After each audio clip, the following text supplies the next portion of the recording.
Hi guys, just a quick one today. I wanted to give an update on how my winter sowing experiment is going. So I thought I'd take you with me to check on my little seedlings and milk jugs out here. So as a refresher, I sowed all of these on February 2nd, and I'll link that original winter sowing video up above if any of you want to check that out. But it is now the 24th of March and I've got some green showing in here. So let's take a look at what is happening inside of these containers.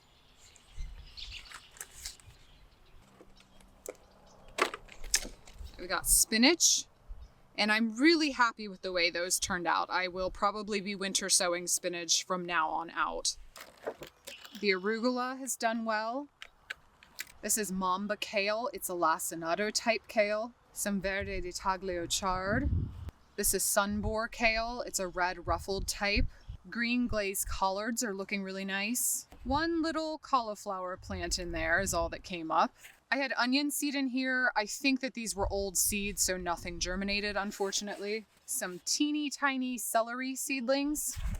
German chamomile, cabbage, gypsy broccoli, and some wild thyme. Now I will give a final update closer to the time that all of these are becoming mature and I'm able to harvest. But in the meantime, I had a few thoughts about the progress so far. Now the first is a question of food. I'm suspecting that a lot of people don't feed their seedlings at all because this is supposed to be very hands-off. But I don't know that I can resist the temptation to start feeding these guys because that's just what I do with my young seedlings. So I suspect as the days get warmer and I start to take these lids off permanently, that I'm going to start feeding them with a natural granulated fertilizer. Now another thing is cold protection. There is a part of me that wants to truly see just how hands-off this process can be and not cover these guys or protect them in any way.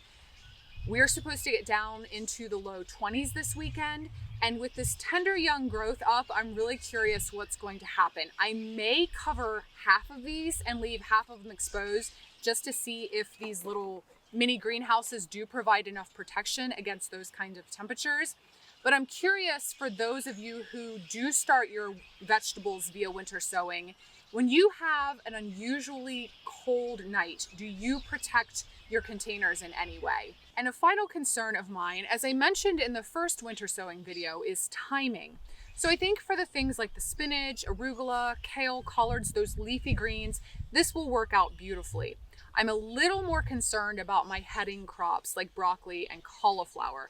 Now, if you've watched any of my other videos, you may have seen me mention that I start those types of brassicas early so that I'm able to transplant them into the garden by the beginning of April and get a harvestable head before the heat of the summer really sets in. Now, as far behind as these winter sown seedlings are in comparison to my indoor started seedlings, I have some concerns that that harvest timing is not going to be happening, and these are going to be setting heads like in July when it's really, really hot, and that's pretty undesirable for these cool weather crops. So we'll see what happens with that. So let's compare, first of all, to these spinach seedlings that I started indoors and already have set out here in this bed. I started these from seed indoors on February 16th, so 14 days later than the spinach you saw in the winter sown containers, and transplanted these out on March 15th. It's not a huge difference between these and the winter sown. These are a little larger, but I would expect those winter sown seedlings to catch up quickly. But you'll see now with this next set of vegetables, there's a much more drastic difference between a lot of the brassicas, which I started indoors, versus the ones that I winter sowed.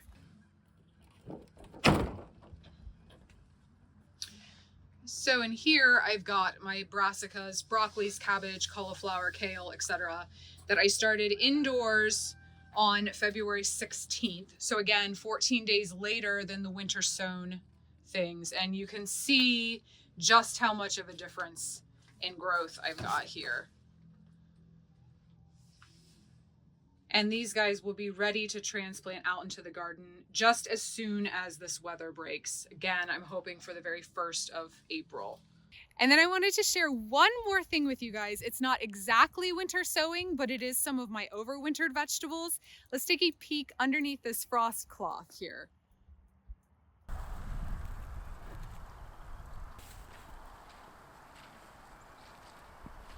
So in here, I've got some of my overwintered onions. I'm doing a variety trial this year to see which ones fare the best. Some carrots and some beets and some overwintered chard as well. And I really didn't do anything special with this bed. I mulched it with leaf mulch, covered it with some frost cloth in, I think, late November, early December. And most of this stuff was planted either from transplants in the case of the onions or from seed for everything else, right around the beginning to middle of September of last year. So I always enjoy having at least a few vegetables where I'm getting a jump start on the spring season, and overwintering is an easy way to do that. So stay tuned for the next winter sowing update. Thanks for watching, and I'll see you next time.